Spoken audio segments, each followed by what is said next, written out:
한겨레 신문 2026년도 7월 19일자 기사. 공시가 30억 적용대 똘똘한 한 채 5만 8,069채 차등 보유세 대상.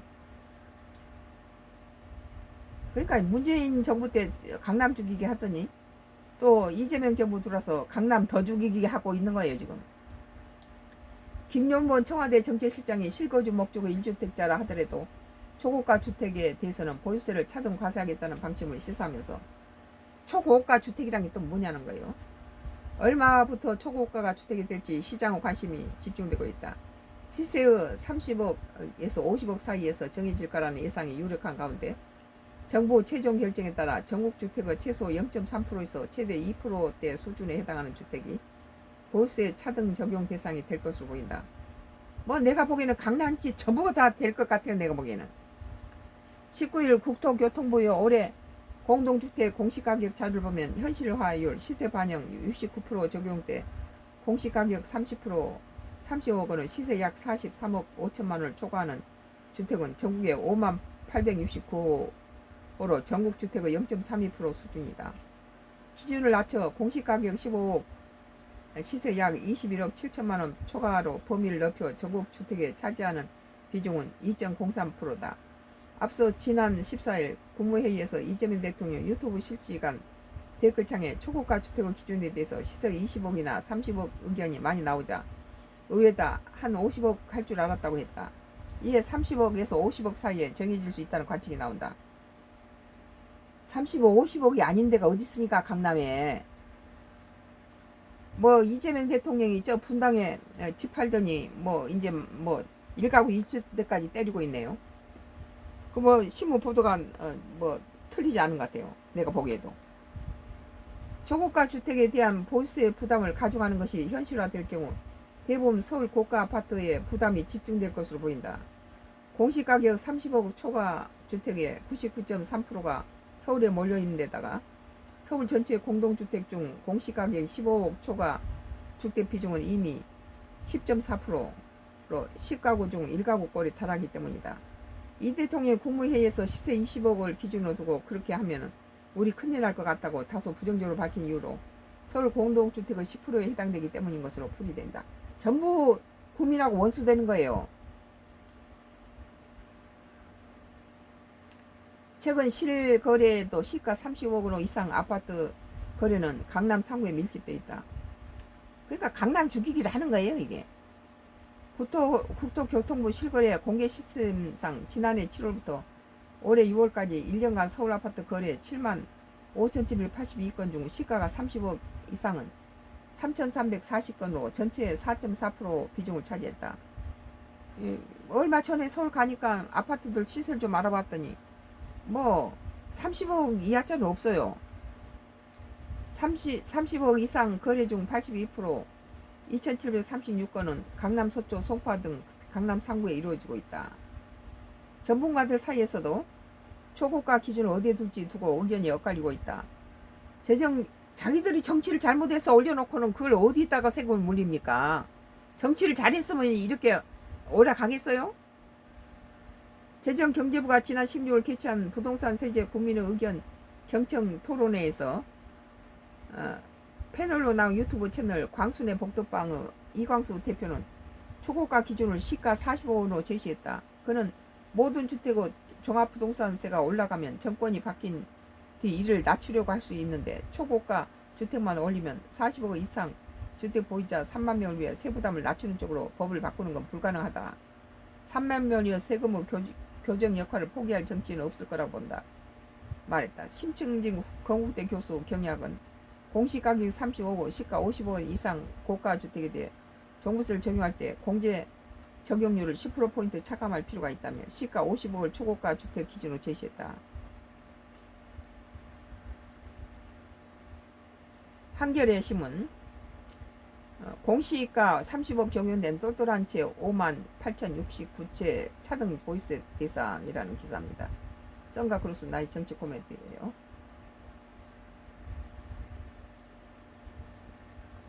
이데일리예요. 같은 것이기 때문에 계속 하겠어요. 보유세 높이면 퇴로 열어줘야 양도세 보유 실거주 중심으로. 이재명 대통령 주재 부동산 대토론 23일 이달 말 정부의 세제 개편 발표를 앞두고 보유세는 공정과세 원칙에 맞게 예측 가능성을 높이고 양도세는 실거주 증시로 개편해야 한다는 제언이 나왔다. 다주택자 과세의 경우 주택수보다 보유 자산 가치를 기준으로 손질하는 방안이 제시됐다. 전문가들은 집값 안정을 위해 세제를 반복적으로 완화하기보다 장기간 유지할 수 있는 원칙 중심의 세제를 마련해야 한다고 입을 모았다. 지금 1년 사이에 제일 많이 부동산 값이 뛴 것이 이재명 정부라는 거예요. 12년 동안에 1년 사이 최고로 뛴 것은 이재명 정부라는 거예요. 그러면 12년이면은 박근혜 정부부터 있어서 문재인 정부, 윤석열 정부 다들 임기를 끝내지 못했으니까 3년씩 그렇게 했잖아요. 그렇다면은 뭐 박근혜 무슨 문재인 윤석열까지 합쳐서 그렇게 봐야 되겠죠. 그 중에서 이재명 정부 1년이 제일 많이 지금 올랐다는 거예요. 1년 사이에. 이건 부동산 정책을 잘못해가지고 올려놓고는 누구한테다 갖다 세금을 물립니까? 1가구 1주택까지 두드러 목을 조이는데. 다주택자 과세의 경우 주택수보다 보유 자산 가치를 기준으로 손질하는 방안이 제시됐다. 전문가들은 집가 안정을 위해 세제를 반복적으로 강화 완화하기보다 장기간 유지할 수 있는 원칙 중심의 세제를 마련해야 한다고 입을 모았다. 20일 서울 여의도 국회의원 회관에서 열린 부동산 세제 개혁의 방향과 과제 토론에서 이동식 경북대 법학전문대학원 교수는 우리나라 부동산 세제를 시장 실패에 대응해온 역사로 평가했다. 정치를 잘못했다는 거죠. 이 교수는 시장 실패로 나타난 집값 과열 현상에 정부가 세제로 대응하는 것은 어느 정도 불가피했다며 불이 났기 때문에 소방서가 등장할 수밖에 없는 것처럼 각종 세제도 그런 배경에서 도입했다고 설명했다. 문제는 불을 끄기에 투입된 세제가 또 다른 불확실성을 만들었다는 점이다. 시장 상황이 바뀔 때마다 법을 서둘러 고치면서 실제 규제 대상은 전문가의 도움을 받아 빠져나가고 예상치 못한 실소유자나 서민이 피해를 보는 사례가 반복됐다는 것이다. 오히려 피해자는 그냥 일반 국민들이란 거예요. 이 교수는 법 개정의 졸속성을 줄이고 납세자의 입장을 반영해 최소 10년 이상 유지할 수 있는 세제를 만들어야 한다고 주장했다. 맞는 소리예요. 이법 고쳐놓으면 다음 5년 후에는 또 바뀌죠. 온 국민이 싫다는데 이거 그대로 되겠어요? 이런 맥락에서 보유세 집값 조절 수단이 아닌 조세 형평을 위한 제도로 재정립해야 한다는 제언이 나왔다. 박군 서울시립대 세무학과 교수는 주택가격 상승으로 자산가치가 커진 만큼 보유 단계의 부담을 일정 부분 높일 필요가 있다고 주장했다. 다만 보유세만 강화할 경우 매물을 내놓고 싶어도 높은 거래세 때문에 처분하지 못하는 부작용이 생길 수 있어 취득, 보유, 양도 단계의 세부담과 함께 조정해야 한다고 설명했다. 그는 갑작스럽게 오른 주택가격에 대해서 지금보다 보유세 부담을 어느 정도 더 갖는 것이 맞다면서 보유 단계의 부담을 늘린다면 취득이나 처분 단계의 부담이 빠져나갈 수 있도록 종합적으로 접근해야 한다고 제안했다. 현재 보유세는 지방세인 재산세와 국세인 종부세로 이원화되어 있다. 과세 표준과 세율 구조가 서로 다른 데다가 공시가격과 공정시장 가액 비율 등 핵심 요소가 행정부 재량에 따라 달라지면서 이중과세 논란과 예측 가능성 저하가 반복되어 왔다. 특히 집값은 올랐지만 당장 세금을 낼 현금 소득이 부족한 고령자와 장기 보유자는 미실현 이익에 과세받는 부담이 크다. 5분 후에 끝난대요 이거. 전도사님 5분 후에 끝난다고 틱톡이. 박 교수는 이날 납세 여러 가지 고려해 1세대 1주택자와 다주택자, 장기 보유자에게 각각 어떤 부담을 지을 것인지 명확한 원칙을 세워야 한다고 강조했다. 나는 1가구 1주택까지 갖다가 목을 조이고 이런 짓 하는 거 나는 참 양도세의 경우 세제 혜택의 기준을 보유해서 실거주를 옮겨야 한다는 주장이 제기됐다.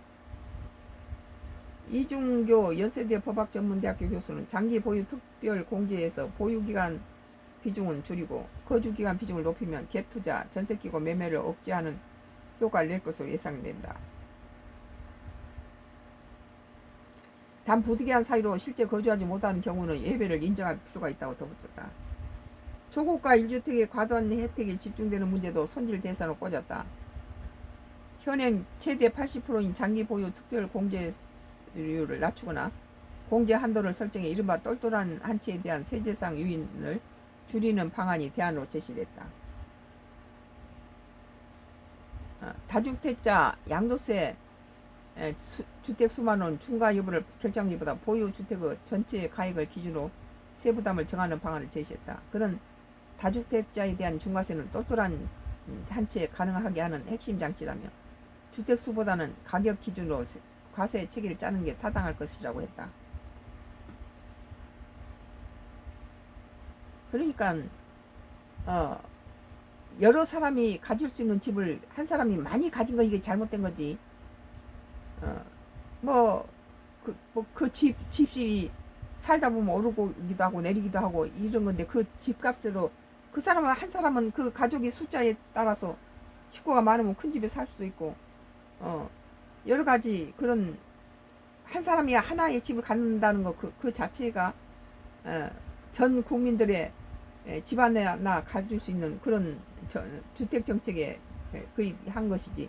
여러 채 가진 사람보다 뭐 30채 가진 근데 30억이고 한 채 가진 30억이면 30억 한 채 갖는 데가 나쁘다 이렇게 말한 건 잘못됐단 거예요. 30채를 가진 놈이 잘못된 거지. 그렇게 머리들이 나쁩니까? 주택 정책이 뭡니까? 모든 사람이 골고루 잘 하나씩 가져야 되는 것을 한 사람이 무대기로 갖고 있으면서 계속 정부라든지 집을 지어도 전부 다주택자가 다 갖고 있으면서 지어봤자 다 한쪽으로 몰려가 버리고 집 없는 사람은 무주택자는 집을 갖지 못한다는 게 문제가 아니에요? 지금 이재명 정부가 하는 것은 1주택자까지 죽이는 데서 문제가 생기는 거예요. 2대1이 보유세 높이면 태로 열어줘야 양도세 보유세 실거주 중심으로라는 기사에 대해서 2020년도 7월 20일자 기사 썬가크루스 나이 정치 코멘트였습니다. 문화일보요. 이재명 대통령 말하겠죠. 이 표되는 빚은 탕감하고 세금은 유리지가 국민 목졸라 국힘의 논평. 2026년도 7월 20일자 문화일보 기사예요.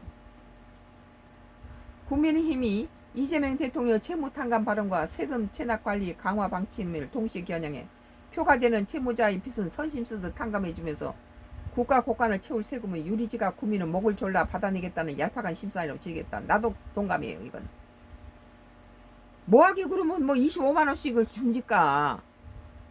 20일 최수진 국민의힘 원내 수석 대변인 20일 빚탕감의 선동 세금 체납에 1만 명 투입 이재명 대통령의 야누스 포퓰리즘이란 제목의 논평을 통해 이같이 주장했다.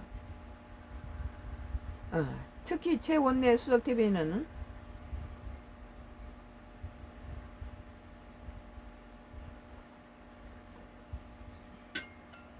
이 대통령이 성실 상환자의 우려를 두고 무책임한 선동이라고 표현한 것을 두고 허리띠를 졸라매며 이자를 갚아간 대다수 서민들을 졸지에 선동에 휘둘린 사람으로 전락시킨 것이라며 은행비 갚는 국민의 억울함은 선동이고 국가에 세금 내는 국민은 억울함만 진짜냐고 비판했다. 최원내 수석 대변인은 이어 도덕적 해이를 막아야 할 대통령이 오히려 안 갚아도 정부가 해결해 준다는 체면을 걸고 있다며. 나는 이거 이해가 안 돼요. 국민들 왜 빚을 갚아줍니까? 여기 끝나네요.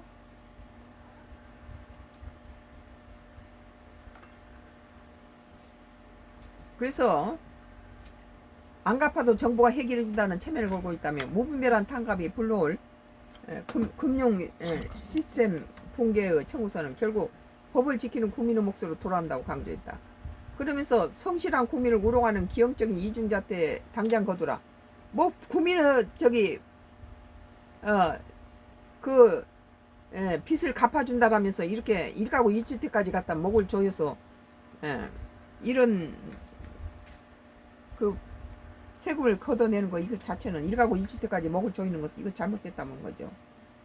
왜 우리가 나무 빚을 갚아야 됩니까? 오리빚도 있는데. 빚을 졌을 때 갚을 능력이 없으면 파산 면책 다시 재출발시키는 게 사회적으로 도움이 된다며 장기 연체 채무 적극적인 탕감을 주문한 바 있다. 앞서 15일 이 대통령 청와대 영비관에 열린 부처 업무 보고에서 장기 연체 채무 적극적인 탕감을 주문한 바 있다. 채무 탕감이 도덕적 해이를 부른다는 지적에 정상적으로 갚은 사람에게 억울한 생활을 갖게 만드는 무책임한 선동이라고 지적했다.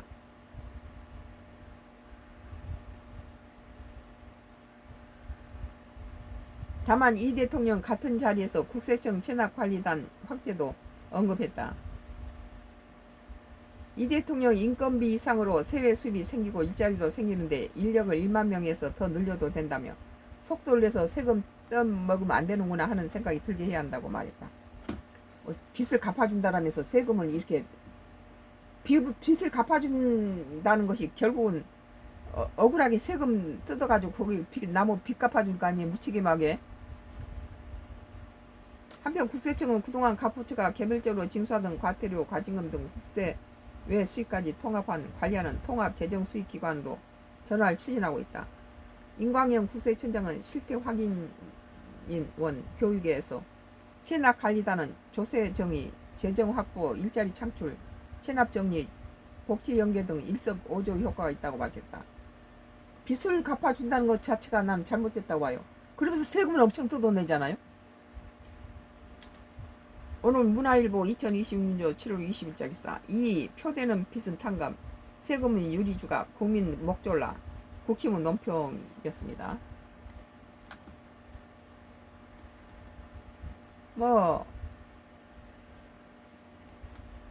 뉴시스예요. 장동혁, 한동훈 국힘에 받아들이는 것은 확장 통합 도움되지 않아. 미쳤죠. 그저 국민의힘당은 내부 총결에서 전부 줄이고 있잖아요. 입력 2026년 7월 20일자 기사. 당대표 흔들기 계속 민심 어쩌는 게 아니라 당권 다툼. 올공 시민 정치적 효능감 얻게 하는 게 당 지지율 높이는 방법.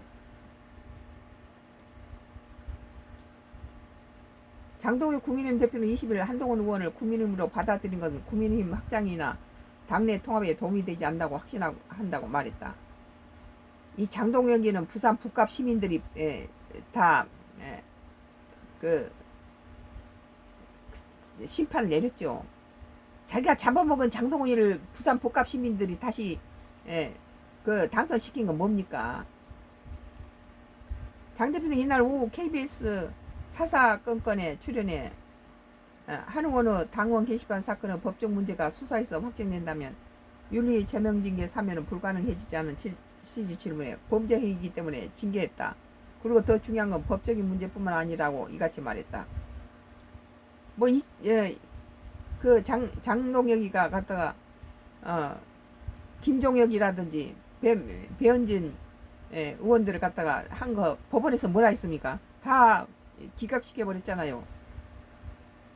아울러 지금도 마찬가지고 앞으로도 마찬가지면 당내 통합이 있어서 장동혁이는 당내 통합이란 게 없어요. 지 자신만을 위해서 국민의힘당을 갖다가 똘똘 뭉쳐서 세를 불려놔야 되는데 자꾸 내부 총질해서 죽이잖아요. 지금 징계하고 죽이고 제명시키고. 당내 통합 지금 민주당이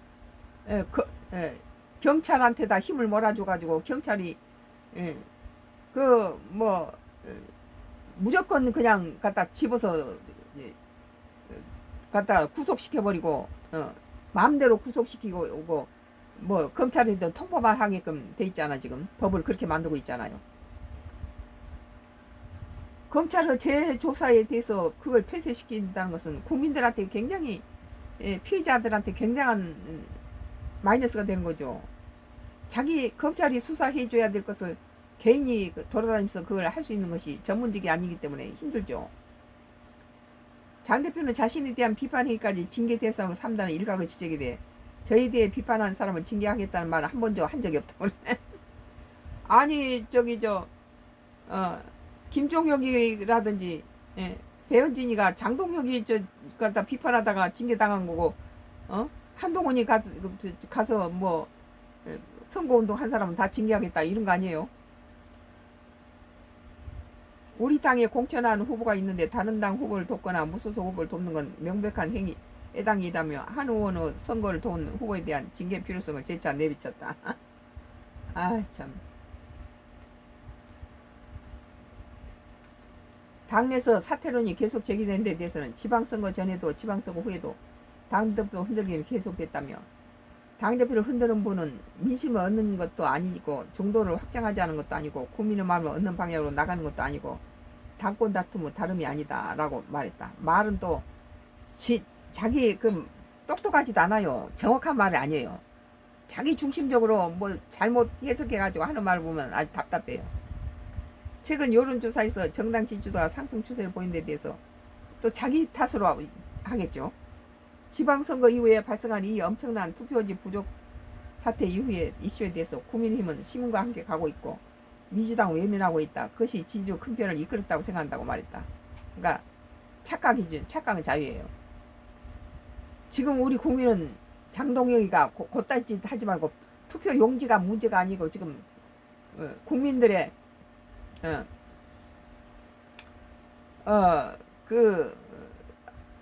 경찰이 아무렇게나 무슨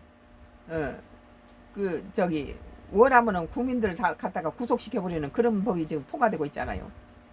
그리고 또 검찰이 재수사할 수 있는 것을 전부 폐지를 해버리면은 일단 국민들은 엄청난 인권에 대해서 이렇게 인권을 갖다가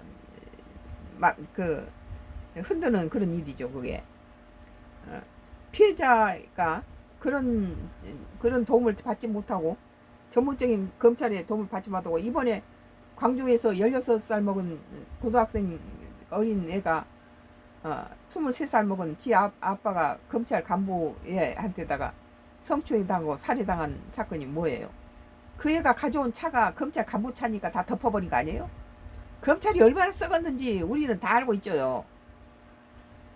나가 정치에서 중도 합장, 외형 합장은 누구와 합치는 것에서 차지를 하면 그 복잡한 관계에 있어서 오히려 마이너스가 될 수 있다며 가장 확실한 건 국민이 무엇을 원하는지 반응하면서 국민과 함께 가는 것이라고 했다. 장동경이는 국민이 뭘 원하는지를 알면서도 그렇게 안 나가고 버팁니까? 3살 먹은 애도 아는 걸. 올림픽 공원에서 싸우고 계신 시민들이 정치적 효능감을 얻도록 하는 것이 당 지지를 높이는 가장 확실한 방법이라고. 참 웃기는 소리 하고 있네요. 참 답답하죠. 이재명 대통령 민주당 전당대회 후보자 기탁금 언급 당무 개입 논란에 관해서는 당원의 한 사람으로서 당의 일에 의견을 낼 수 있다고 얘기하지만 대통령 의견을 당원 한 사람 의견으로 볼까라고 되물었다. 자기중심적이고 말도 안 되는 소리를 갖다가 해야 되는 거 보면은 전직이 의심스러워요. 민주당 3대 내랑 김건희 순직 해병 특검 2차 종합특검 재연장 법안 강행 처리 움직임에 대해서 이 대통령 취임 400여일 넘게 성과도 없이 야당을 탄압하기 위한 특검만 하고 있다며 국민들은 납득하기 어려울 것이라고 했다. 그는 오히려 지금 민주당이 추진해야 할 건 참정권 훼손에 대한 국민특검이라고 했다.